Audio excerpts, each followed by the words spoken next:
cross midnight hero tuy kurlu om naka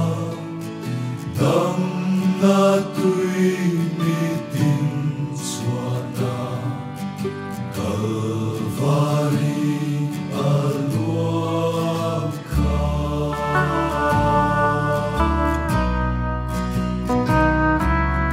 cross kiama karang kuri kung ay na invito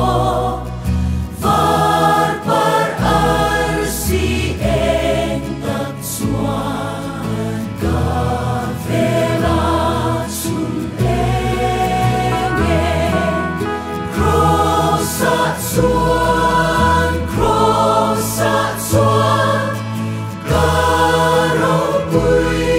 om rose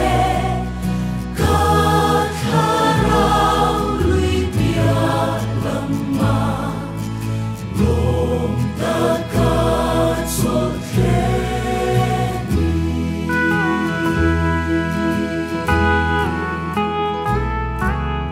O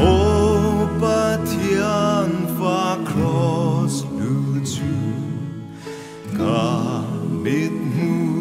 aten la hadam tulin min puila ka chung son dilim ro cross at suan karaw bui om rose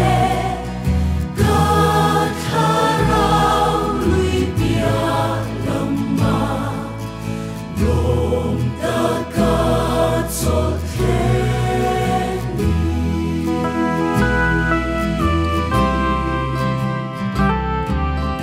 cross kiama kamaglengan they say let ring sungi